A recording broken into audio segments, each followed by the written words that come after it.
네, 오늘 5월 이제 두 번째 주일이고 부활절 지난 후 여섯 번째 주일 아침입니다. 오늘은 우리 한 달에 한 번씩 있는 이제 찬양대와 함께하는 예배를 이제 드리는데, 지금 본당에 이제 찬양대원과 삼교회원들이 이렇게 준비해 있고, 1층 세대 공감에는 또 음식 준비하는 분들과 이수근 목사님이 지금 방송을 준비하고 있습니다. 지금 이래서 우리가 이제 점점 본당에서 예배를 드리는 걸 활성화하고 1층에서는 또 자유롭게 친교를 나누는, 그래서 이 교회 공간 전체를 우리가 이제 사용하는, 우리가 코로나기에 우리가 꿈꿔왔던 그런 이제 마당으로서의 교회가 이제 완성되리라고 생각을 하고 있고, 오늘 우리 말씀을 통해서 제가 후반에 이 교회 전체가 마을의 마당으로서 37주년에 어떻게 이것이 등장할 수 있는지의 그 가능성에 대해서 이제 말씀을 드리겠습니다. 그러니까 뭔가 이 초대교회가 유대교를 개혁하고 넘어서면서 독자적인 세계 종교가 되듯이, 코로나 이후에 지금 그런 큰 변화의 그 가능성을 저는 지난주에 이제 보았고, 지난주에 하나님의 특별한 은혜로 제가 마을 목회 여행 예배라고 하는 이제 그런 여행을 좀 다녀왔는데, 그 얘기와 함께 오늘 초대교회 얘기를 이제 가지고 그러한 이제 37주년에 우리가 꿈꾸는 교회와 마을의 꿈을 함께 나누도록 하겠습니다. 오늘 이 전체의 이제 내용의 이제 그림을 이렇게 했는데, 이 오늘의 얘기의 핵심은 다음 장면으로 넘어가도록, 초대교회의 7 집사의 등장, 이 무엇을 의미하는가? 특히 이 7 집사는 한결같이 누구로 되어 있어요? 이 이름을 분석해보면 전부 헬라파예요. 헬라파. 다시 말해서 디아스포라 신앙인들이 등장을 하면서 이 스테판 집사를 중심으로 일대 개혁이 일어나고, 이 개혁 세력에 의해서 예루살렘과 온 유다와 사마리아 땅끝까지 이들이 박해받으면서 안디옥까지 가는 거예요. 이것이 이제 대사도인 사도 바울의 전에 일어난 초대교회의 모습이라는 거죠. 근데 최근에 이 부분에 대해서 아주 또 획기적인 연구 성과가 있어서 제가 이제 그거를 이제 보면서 교우들한테 이제 말씀을 조태현 교수님이라고 하는 분인데, 이분이 원래 역사적 예술을 공부하신 분인데 최근에 그래서 우리가 설교할 때 많이 참고를 했죠. 제가 우리가 복음서 선교할 때 많이 참고를 했고, 근데 최근에 지금 이 온라인이 등장하면서 유튜브에서 초대교회 얘기를 이제 방송을 이제 하고 계시더라고. 온 에어라고 하는데, 그래서 거기에 있는 아주 따끈따끈한 거를 참조해서 말씀을 이제 제가 좀 평신도용으로 요약을 해서 이제 말씀을 전하는데, 지난주까지 우리가 어디까지 했습니까? 지난주까지 한 내용이 초대교회가 처음에 등장하고 나서 이 사람들이 공동체 생활을 했지 않습니까? 지난주 설교가 초대교회의 그 유명한 들려 모이고 떡을 떼면서 하나님을 찬양했다고 하는 초대교회 공동체 생활이에요. 그게 바로 말해서 부활한 다음에 12사도를 뽑고 바로 성령을 받고 초대교회가 예루살렘에서 등장하는 장면이에요.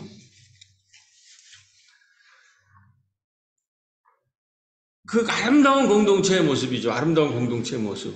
근데 거기에 보면 이제 하나의 한계가 보여. 그래서 제가 그 공동체 얘기를 가지고 초대 공동체와 가정의 달이라고 해서 지금 저출산 문제를 지난주에 설교하고 그 내용을 가지고 지금 의주에 가서 발표를 하고, 그 다음날에 광신대에 마을 목회에 대해서 초청이 있어서 이제 광신대까지 갔다 온 그런 좀 이틀에 걸친 여행을 다녀왔는데, 그 얘기를 오늘 총 연결해서 이 본문과 연결해서 말씀을 드리고자 하는 것입니다. 근데 여기서 보면 예루살렘 교회는 이제 유대교에서 개혁해서 나온 게 기독교 아니에요. 처음에는 이렇게 기독교가 독자적인 거로 나갈 거 생각을 안 하고 유대교 내부의 갱신적인 수준에서 이 기독교가 출발한 거예요. 그때는 뭐예요? 우리 사도행전 12사도가 유다가 배반을 해가지고 아주 비참하게 죽어서 마티즈라고 하는 사도를 대신해서 뽑잖아요. 12사도를 채우고 그리고 공동체 생활을 한 게 그 아름다운 즐겨 모이고 떡을 나누며 하나님을 찬양했다고 하는 예루살렘 교회라는 거예요. 근데 거기에 보면 이들이 그렇게 열심히 모인 것이 어디냐면은 성전에 열심히 모이는 걸로 되어 있어요. 그러니까 초대 기독교 교인들은 아직도 유대교 성당에 모이고 있었던 거예요. 그런데 열심히 모이고 떡을 떼고 공동체성이 있고 그 안에는 떡을 떼고 찬양하고 성령이라고 하는 새로운 그 성전 안에 모이지만 성전을 넘어서는 하나님의 역사를 꿈꾸는, 성전과 율법을 넘어서는 그러한 새로운 부활의 영이 거기엔 잠재되어 있는 거죠. 그 예루살렘 교회는 부활의 영을 가지고 유대교의 성전 안에 모여 있지만 그 안에는 부활의 영인 성령이 있는 것이 유대교와 차이였지만 아직도 유대교의 성전에 열심히 모이고 있었던 거예요. 그런데 그 다음 장면이 뭐냐면, 그렇게 열심히 모일 때 거기 또 이제 양체 족속이 있죠. 아나니아 삽비라 부부가 그 공동체를 다 이제 필요할 때만 나타나고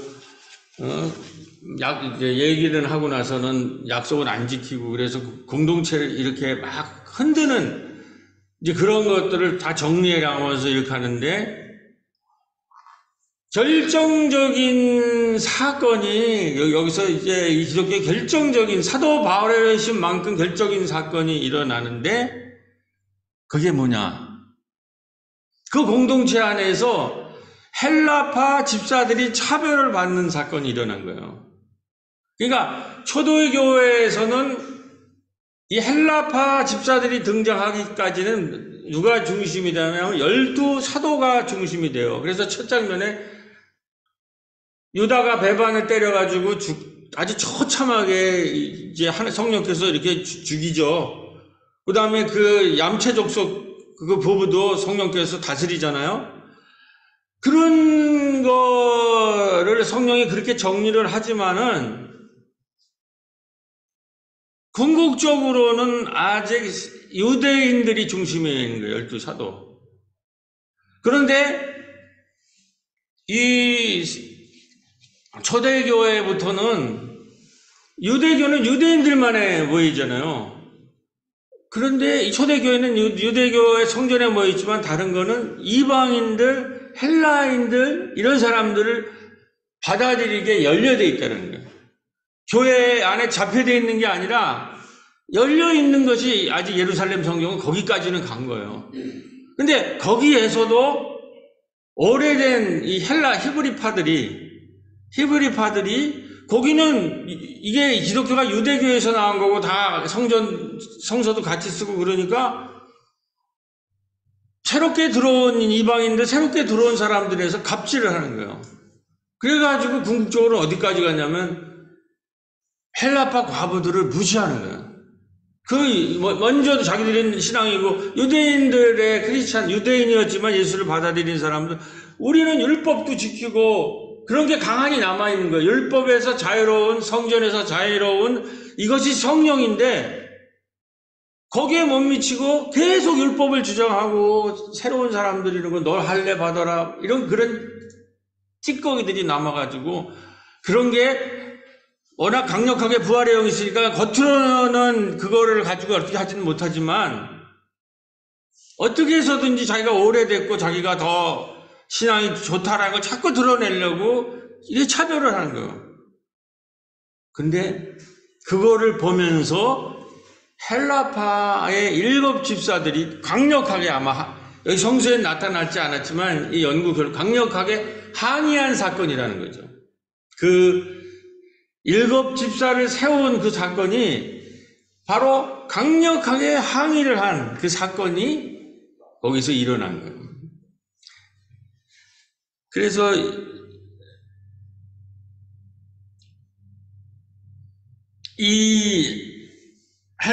요거는 지금 이쪽 본문은 그림은 그분의 강의 내용을 제가 그대로 요약해 놓은 겁니다. 이 제 얘기가 아니라 이게 아주 최근에 연구된 건데, 자, 그러면서 이분들이 7 집사가 일대 개혁을 일으키면서 이 헬라파 7 집사가 들어서면서 완전히 기독교가 성전에서 자유롭고 율법에서 자유로운 우리가 말하는 가스펠, 복음, 성령과 복음 중심의 유대교를 넘어서는 그 종교의 가능성을 얘기를 한 거예요. 그런데 그 스테판이라는 집사가 지혜와 성령이 뛰어나가지고 이걸 강력하게 얘기했는데 아무도 그 지혜에 따를 수가 없어서 그 지혜와 성령에 이 성전파들이나 이 히브리파가 당해내지를 못한 거예요. 우리가 진리를 갖고 있고 성령을 갖고 있고 정말 능력을 갖고 있는 사람들을 말로 당해내지 못할 때 쓰는 방식이 뭡니까? 오늘 지금 계속 일어나는 우리나라에도 폭력 아니에요, 폭력. 율법과 같은 걸 가지고 압색을 하고 법이라는 걸 주장하면서 입을 틀어막고 그렇게 해가지고 순교를 당한 사람이란 말이에요. 그러니까 이 사람들이 이 헬라파가 강력하게 이제 쫓겨나가기 시작하는 거죠. 이 예루살렘에서 쫓겨나기 시작하는 것이 그들이 박해를 받는 것 같지만은 그것이 신의 한 수가 된 거예요. 그것이 이 복음이 유대 땅에 갇힌 게 아니라 세계로 뻗어나가는 큰 기회가 된 거예요. 그러니까 우리가 예수를 믿고 고난당하고 박해당하고 한때 우리의 모습이 초라하고 쫓겨나는 것 같고 이렇게 하더라도 그것이 큰 기회라는 걸 볼 수 있는 이 성령의 눈이 있어야 된다는 거예요. 여기서 잠깐 헬라파라는 게 뭔가라는 걸 잠깐 설명하고 그리고 넘어가도록 하겠습니다. 이 굉장히 중요해요. 헬라파가. 이게 이제 유대인이라는 게 누군가를 잘 설명해 주는 건데 헬라파라는 게 뭐냐. 그 헬라파가 이렇게 등장하고 이들이 초대교회에 이런 결정적인 역할을 했는가. 헬라파는 누구냐. 원래는 유대 땅에는 히브리 민족만 살았을 거 아니에요. 그런데 이 히브리 민족이 전 세계로 흩어지게 하는 역사가 일어나요. 그게 뭐냐면 바벨론 포로기예요. 바벨론 포로기.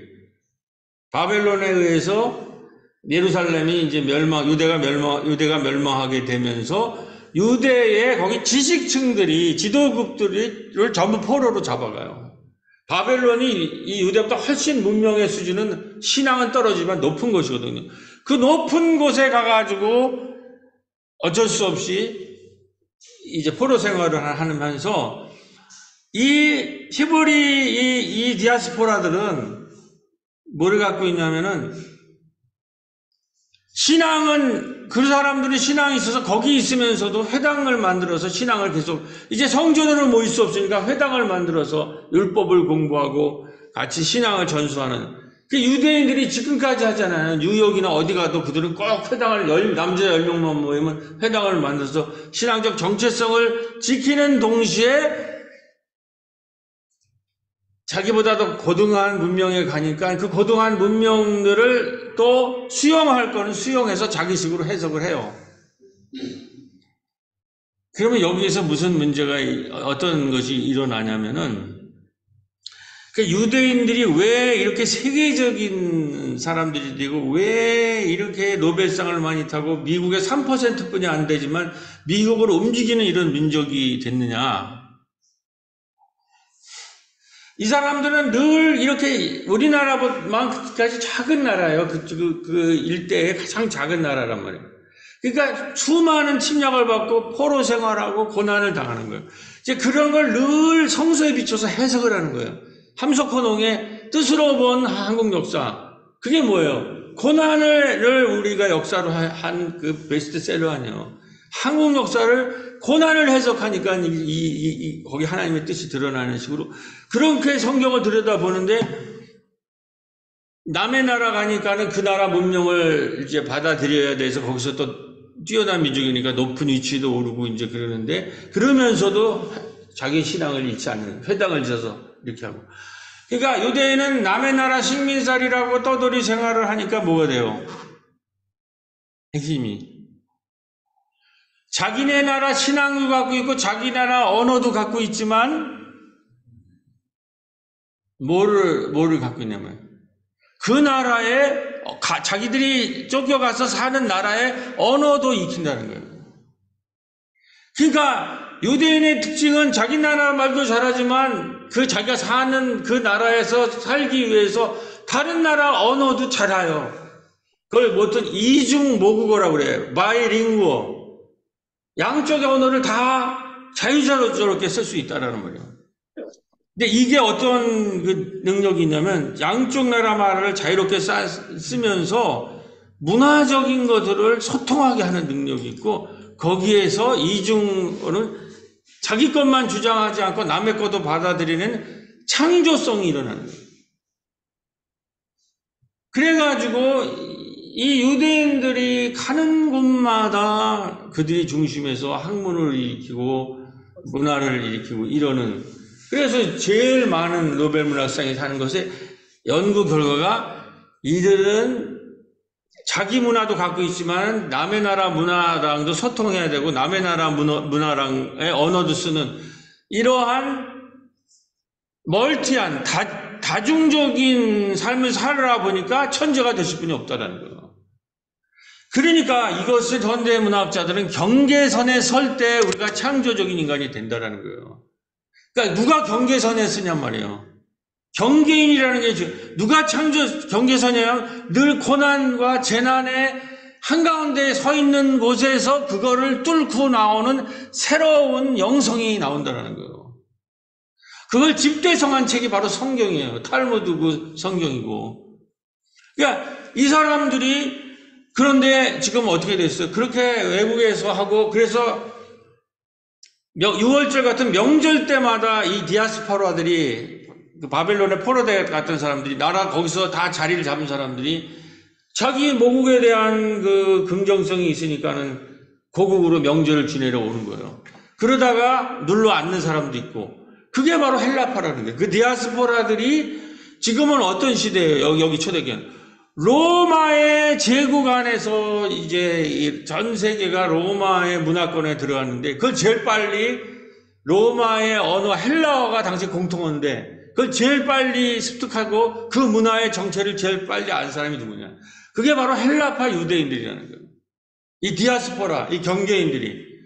그래가지고 예루살렘에 와보니까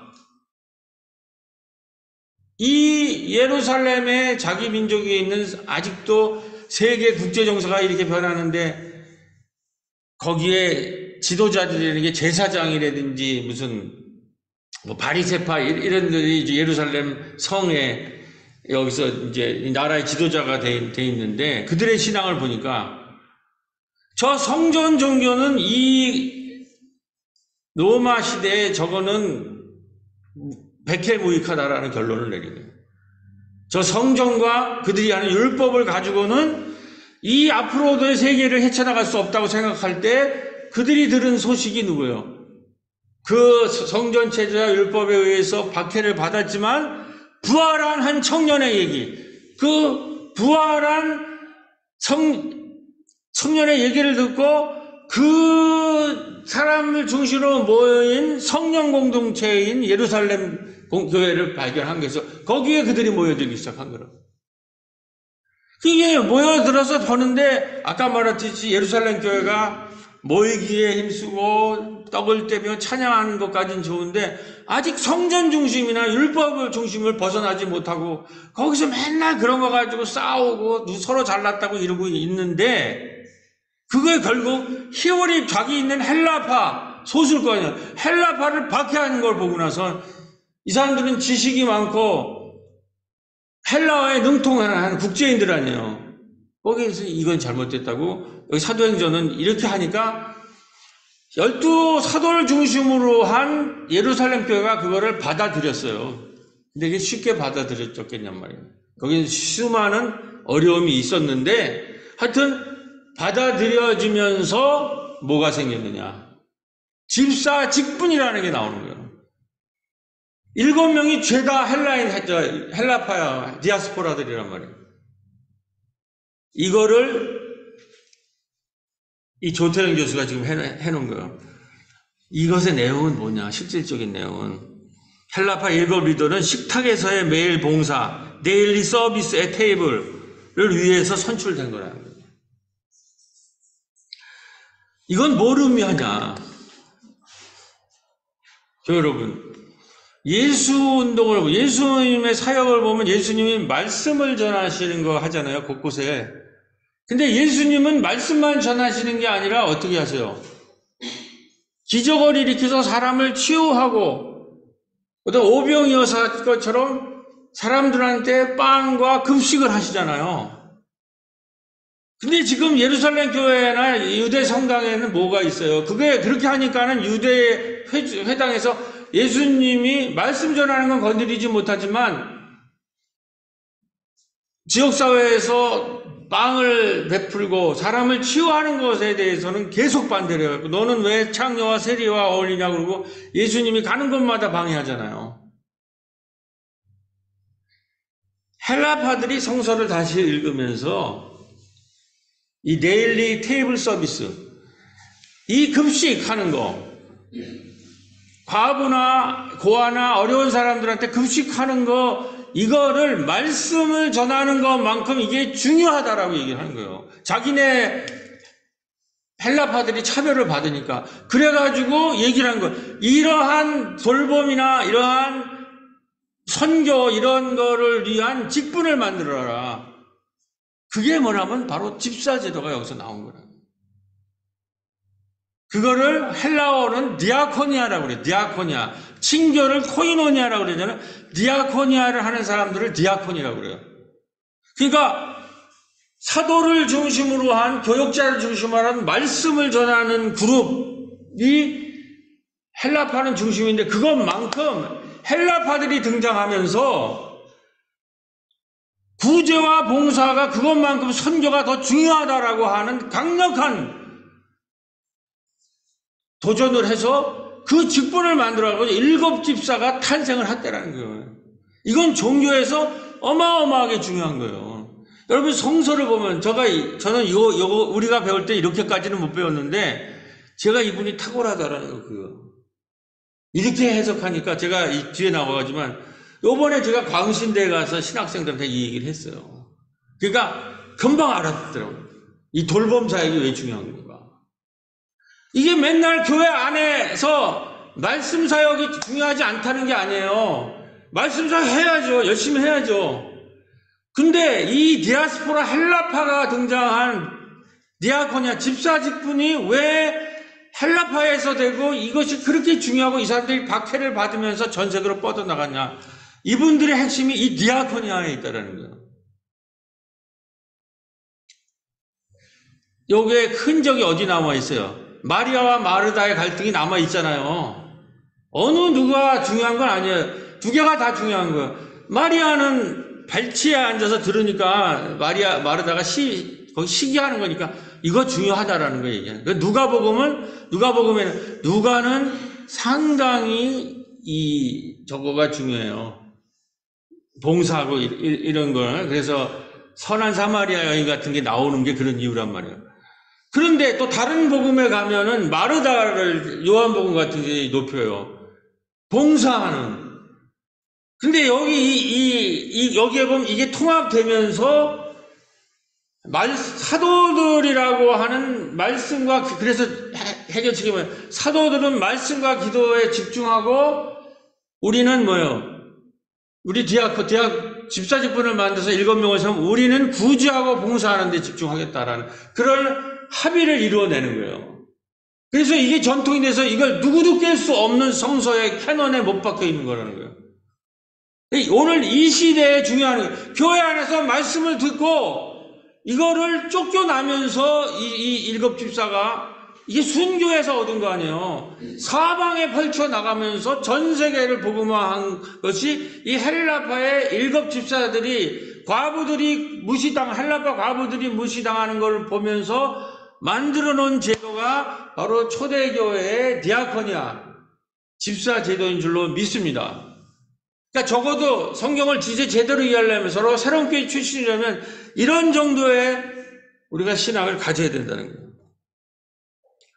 자, 제가 입원하면서 그 여행을 하면서 지난주 이제 우리 가정의 달의 예루살렘 공동체 지금 저출산이라는 문제를 가지고 여러 대안이 나오는데 여기 보면 208조를 어디다 썼나라는 게 나오죠. 좀 잘 안 보이시면 제가 강의하면서 한 건데 208조인가요? 208조를 쏟아봐도 0.75 출산율이 안 높아가요. 근데 선진국도 1.5가 되거든요. 그러니까 생명을 잉태하고 출산하고 양육하는 데는 돈으로 해결이 안 된다는 거예요. 우리나라는 아직도 계속 양육비를 가지고 하면 할 거라고 하는데 이게 백전백패 당하는 거예요. 그래서 제가 제시한 거는 지난주에 다 했겠지만 생명을 잉태하고 출산하고 양육할 수 있는 사회적인 자궁, 마을의 자궁이 필요하다는 거예요. 그러니까 우리가 생명을 잉태하려면 뭐가 필요해요? 자궁이 있어야 되잖아요. 그러니까 우리 사회는 지금 자궁이 붕괴된 거예요. 근데 그 자궁을 전부 여성들한테만 미루고 있는 거예요. 여성과 가족들한테 너희들이 열심히 출산해라. 아무리 그렇게 해서 돈까지 주겠다고 해도 안 높아가는 거예요. 그러니까는 이제 여기 케어라고 하는 거는, 돌봄이라고 하는 거는 굉장히 피곤한 거예요. 여기 우리 권사님 어린이들 굉장히 피곤하고 힘든 거예요. 그래서 그것을 한 가족이나 한 여성에게 맡겨서 그 케어를 할 수가 있지가 않아요. 지금 사회가. 대가족이 해체됐기 때문에. 그렇기 때문에 마을 자체가 하나의 생명을 잉태하고 생명을 출산하고 양육하는 사회적 자궁이 돼야 된다는 얘기예요. 제가 그 얘기를 하고 왔어요. 여기서 한 얘기를 더 보충해가지고. 그리고 났는데 마침 그날 이 저출생 시대 지역사회 돌봄 포럼이 이게 CTS에서 주관하고 전국 국민 저출생 극복 운동회에서 협찬하고 이렇게 해갖고 하는 포럼인가 봐요. 근데 이것의 사회를 보는 분이 한국공공정책개발원 연구원장님이신 장헌일 박사가 이거 사회를 보게 되는데 서로 놀래가지고 7년 만에 만난 거예요. 근데 이분이 언제 왔냐면 우리 새로운 37주년 때 그때 여기 우리가 왔던 분이거든요. 30주년 때. 그래가지고 지금 7년 만에 만나가지고 반가워가지고 그러고 나서 끝나서 얘기하는데 원래는 KTX를 타고 자기가 광주로 어머님 뵈러 가려고 그랬는데 내가 광주 광신대에 가서 다음날 강의가 있어서 광주 가서 잘 거라고 그러니까 같이 가자고. 근데 여기서 의성 가는데 3시간 반 나오는데 실질적으로 5시간이 넘게 걸려가지고 제가 일찍 출발했는데 잘못하면 늦을 뻔했어요. 그리고 거기 의성에서 광주 가는데 그 4시간 걸려요. 4시간 내내 이분이 하는 이거를 좀 안 해요. 이분이 마을에서 하는 어르신 돌봄. 이분은 고독사 제로 운동이라는 걸 해가지고 마을 사람들이랑 마을 동사무소랑 교회가 함께 지금 고독사 제로 운동을 그 마을에서 펼치는 운동을 하더라고요. 그래서 이제 그 내용들 같이 얘기하고 또 우리 약대동에서 하는 이제 돌봄 마을 운동 그리고 오늘 그날 토론했던 저출생 어떻게 극복할 건가. 하여튼 차 안에서 이제 4시간 동안 마을 목회 부흥회를 우리가 했어요. 둘이서. 그러면서 하여튼 이제 그분이 이제 CTS 여기 이 모임을 꾸린 이 정책위원으로 계셔서 이게 교회에서 각 마을마다 이런 돌봄 마을 같은 거를 하고 CTS에서도 하지만 지금 CBS에서도 준비하고 있다고 그러더라고요. 그래서 이 마을 목회 운동을 우리가 마을에서도 할 뿐만 아니라 전국 매스컴을 통해서 전국 곳곳에 이걸 일으키자 이제 이런 부흥회를 하고 그 다음날 제가 광신대 이제 가서 여기 강의하는 무슨 학생들이 8명들 제가 제 코로나19 생명망 목회 그 책을 30권을 가지고 왔는데 제가 지방 내려가서 강의 안 되니까는 출판사 사장님이 5,000원에 줬어요. 그 13,000원짜리를 30권을 5,000원에 해갖고 저출산 포럼에 있는 분들이랑 목사님한테 하고 8건이 남았는데 딱 8명이 왔더라고요. 그래가지고 그 다 이제 풀었는데 제가 말씀드리고 싶은 거는 이 얘기를 왜 하냐면 지금 5.11에 갔잖아요. 이제 51일. 광주는 5.18이 이제 준비를, 포스터가 5.18에 광주요, 이제 일어나나, 광주 정신 이렇게. 그래서 혹시 이제 광주를 들어가면서 느낌이 이제 달아가지고 하여튼 이제 들어가서 강의를 하는데 여기 여전도사님이 3명이 들었어요. 근데 이제 1시간 반짜리 강의를 했는데, 집중력이 대단하더라고요. 전반적으로. 여기 서울에 있는 광나루 이런 학생 못지않게 집중력이 대하고, 특히 돌봄에 대해서 여전도사님들이 상당한 관심을 가지고 계시더라고요. 그래가지고 역시 광주는 다르구나 하는 제가 느낌을 받고 거기서 그런 말씀을 드렸죠. 이게 우리가 이 돌봄이나 이제 마을 목회라고 하는 것이 교회에 갇혀 있지 않고 지역사회에 나가서 지역사회의 구제, 봉사, 요즘 최근에 오늘은 돌봄 선교를 하는 건데, 이것이 바로 초대교회의 정신이라는 거예요.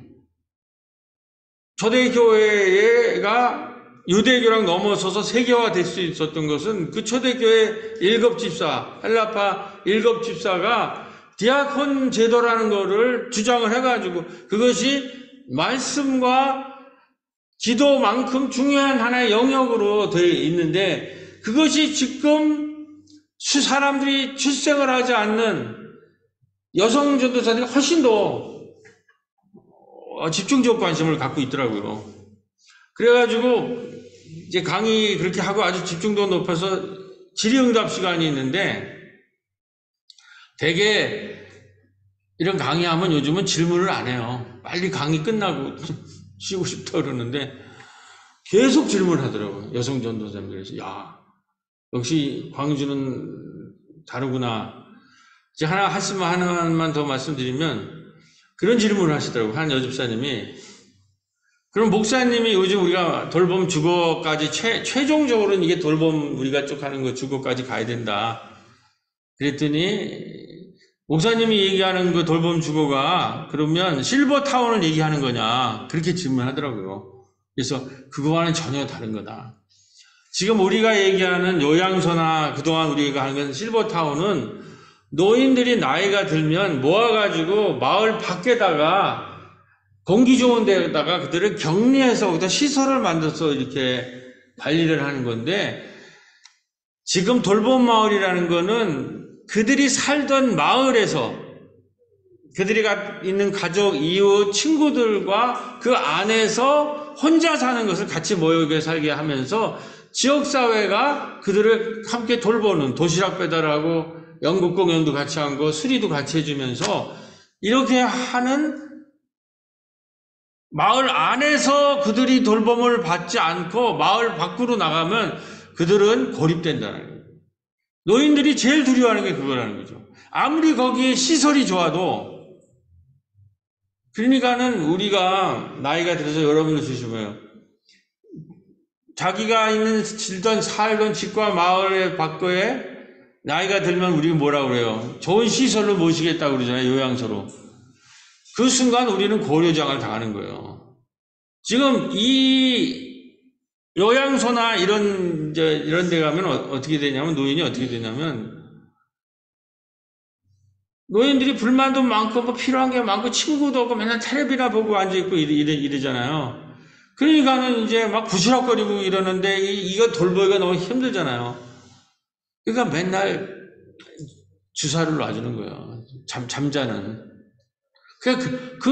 거기에 중독돼가지고 결국 편리하게 이렇게 해가지고 빨리 죽는 거예요. 그러니까 우리가 살던 지역, 공동체, 마을, 교회가 있고 이웃이 있고 자기 집이 있는, 가족이 있는 거기서 생을 맞춰야 된다는 거죠. 그게 설명을 했더니 바로 이해가 하시더라고요. 그래서 이 광주의 이 여성들이 이제 이런 전도사들이 이게 변화가 되면 엄청난 은혜가 될 것이다. 자, 이제 한 10분 남았는데 이제 마무리로 들어가겠습니다. 그리고 이 오늘의 7장은 헬라파 집사인 스테판 집사의 설교 내용이에요. 거기에서 이 설교 내용의 핵심이 뭐냐면은, 이것도 조태현 목사님이 나그네 광야교회 손으로 만든 게 이런 게 나오잖아요. 이 스테판 집사는 기존 유대교회가 갖고 있는 성전과 전혀 다른 교회를 얘기하고 있는 거예요.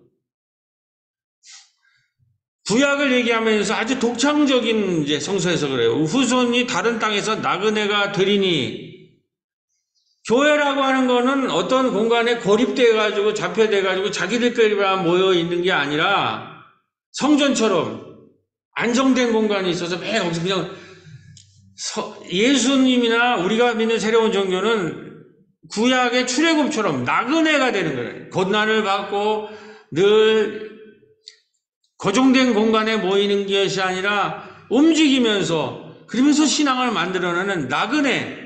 여기서 보면 27장 29절 미디안 땅에서 나그네가 되었다고 하면서 신앙생활에 나그네를 강조합니다. 이게 바로 출애굽 정동이에요. 그 나그네 되는 것에서 나오는 새로운 교회를 광야교회라고 얘기하는 광야교회.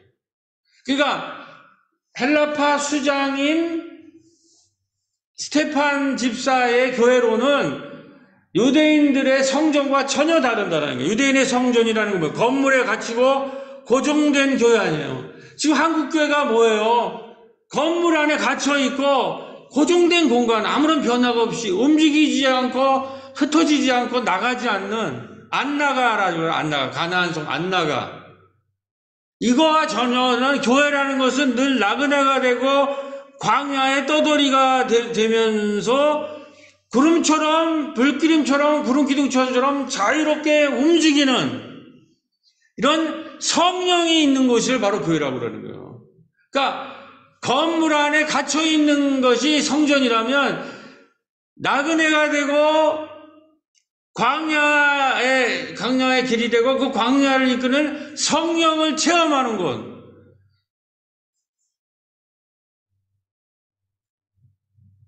그런데 교회 여러분, 오늘 2절과 3절을 보세요.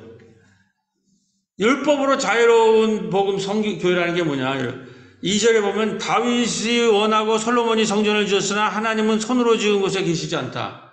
성전이라는 것은 인간이 만들어 놓은 고정된 건물과 안정된 공간에 불과하다는 거예요.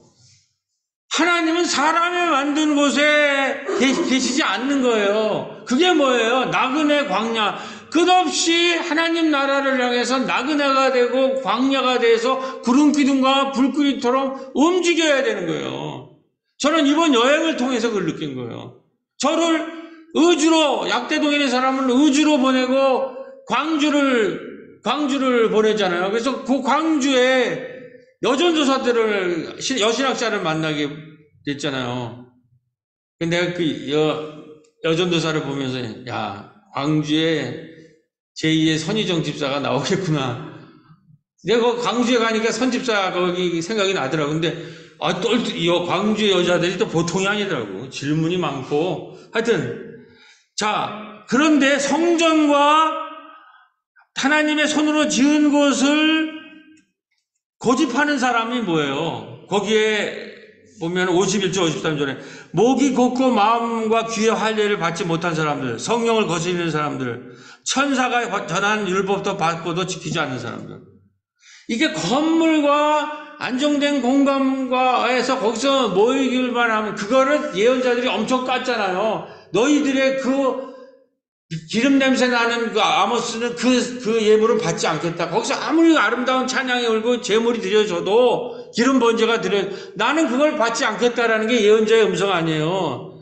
이렇게 나그네 되고 움직이고 고난받고 광야교회가 되지 않는 사람들을 바로 성서가 얘기하는 목이 곧고 마음과 귀의 할례를 받지 못한 사람들이고, 아무리 들어도 변화가 없어요. 이런 사람들은 성령을 거스리는 사람. 이게 얼마나 급진적인 신앙이라는 거예요. 그러니까 이거를 받아들일 수가 없는 거지, 성전에 있는 사람들은. 그러니까 제가 지금 그냥 다니면서 이 얘기를 하고 다니는 거예요. 성전을 넘어서야 된다. 그리고 넘어서게 되면 어떻게 돼요? 헬라파가 겪은 핍박과 반환은 다른 지역으로 교회가 뻗어나가도록 만들었다. 빌립이 다음번에 사마리아로 갔고, 베니게 구두르고 안디옥까지 쫓겨가면서 안디옥에 드디어 이방인 교회가 생기고 안디옥에서 크리스찬이티라는 이름을 얻게 되잖아요.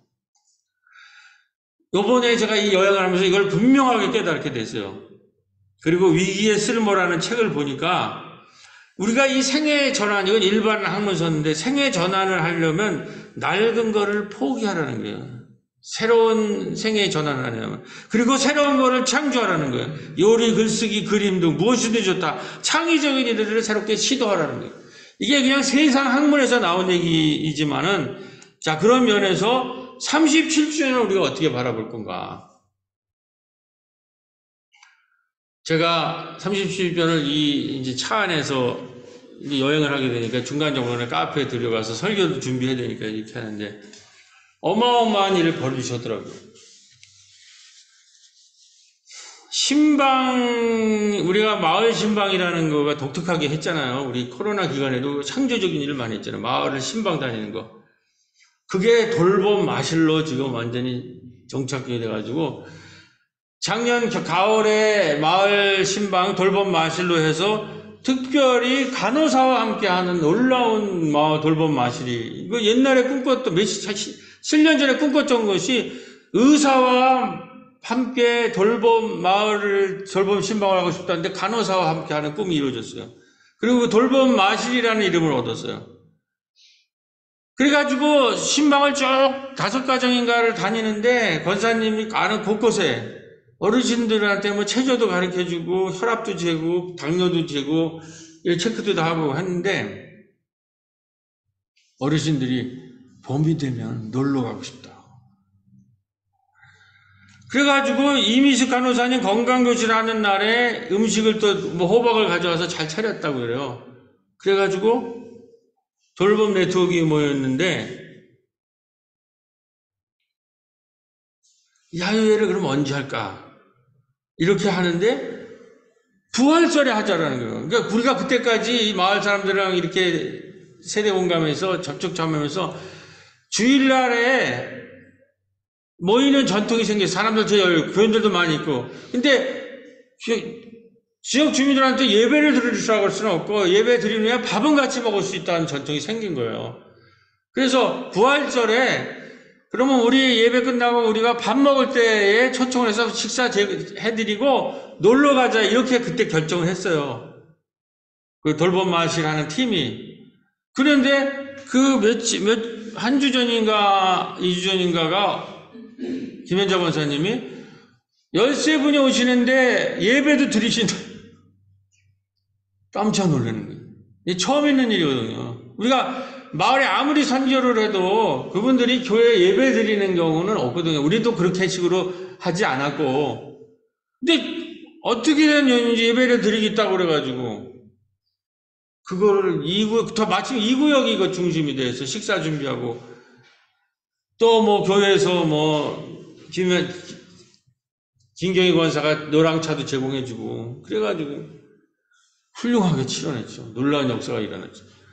그 다음에 거기 가서 제가 어르신들한테 우리가 여행 예배라는 게 있는데 그때 밖으로 나갈 때 어르신들 초대해도 되겠냐고 그러니까 얼마든지 초대해도 돼. 자기들은 시간이 많은데 초대만 해달라고 그러더라고. 그래서 또 여행 예배 갈 때 초대했는데 처음에 3명이 온다고 그랬는데 권사님이 7분이 오신대요. 근데 지금 이제 교회 전체가 다 그날 여행을 가니까 차량이 안 되잖아요. 그래가지고 또 지혜를 하나님이 주시더라고.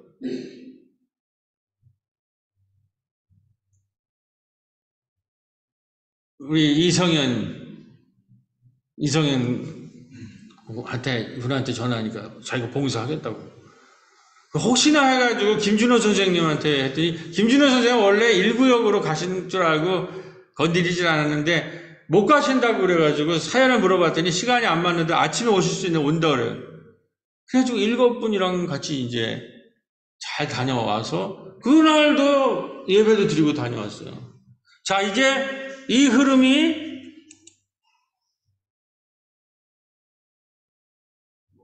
이 흐름을 보면 우리가 이게 지금 돌봄마을 약대동 마을공동체 이게 OBS에서 찍은 사진이거든요. 우리 마을에서 이러한 어르신들이 예배 드리는 역사까지 일어날 뿐만 아니라 한쪽에서는 그날 우리 선 집사님, 이은주 집사님 다 나가서 CTS, OBS 촬영한 사진이고, 지금 고비 심야 식당은 우수상을 탄 모양이에요. 혁신상을. 그리고 우리 마을에는 이 지금 돌봄과 생명이 풍성한 교회 마을 건강예실 돌봄 마실이고, 교회에 부활절 예배, 여행 예배 드리고, 요번에 37주년에 초대를 하려고 저 권사님한테 물어보니까 더 많이 오실 가능성도 있다는 거예요. 오늘 이따 재직하겠죠. 이걸 지금 준비해야 되는데, 제 생각으로는 제가 선희정 집사님한테 그쪽 의논했더니 교회 생일날 맨날 세미나하고 그러니까 좀 힘드니까 교인들끼리 이렇게 친교나는 게 좋겠다고 그러더라고요. 매년 그렇게 하지는 말고 그래서 교인들끼리 그날 밥 먹으면서 친구야 밥 한번 먹자 하는 거로 우리가 밥상을 피는데 예배 드리고 이제 2층에서는 어르신들이 화면으로 예배 드리고 우리가 그날도 예배부터 드릴 테니까 그 다음에 끝나고 주변에서 밥 먹자고 무슨 세미나하고 이런 게 아니라 밥 먹자고 하는데 그거를 이 교회 전 공간을 사용해서 한번 해보자는.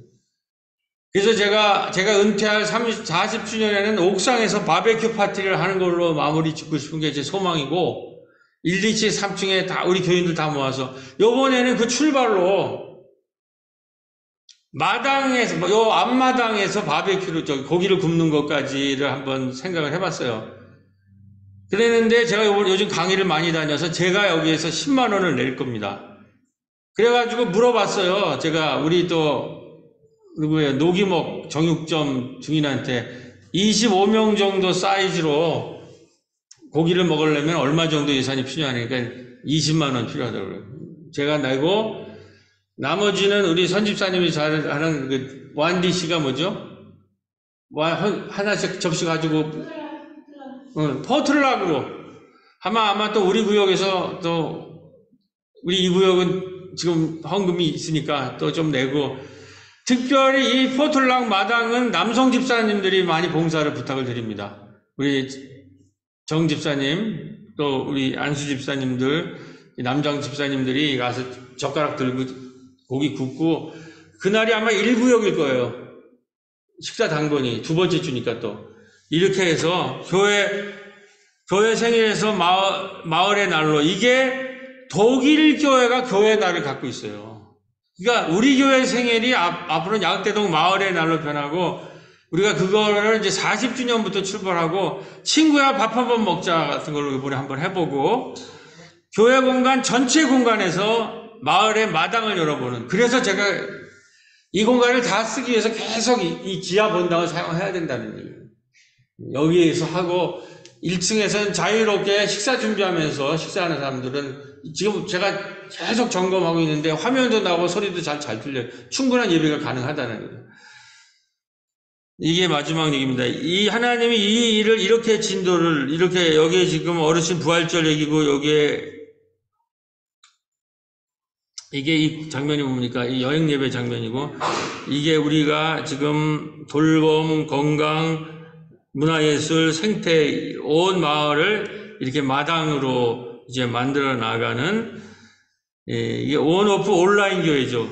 그리고 최종적으로는 옥상에서 40주년에는 바베큐 마당과 전 공간에서 마을을 이 교회를 마당에 내놓는다고 하는 이 그림을 완성하는 그래서 교회 공간 전체에서 마을의 마당이 열리는 이 40주년까지를 꿈을 꾸면서 37주년에 친구야 밥 한번 먹자 하는 우리 새롬교회 초대가 있는 새롬교회 교회 여러분이 다 되시기를 주님의 이름으로 기도드립니다. 잠깐 기도하시겠습니다.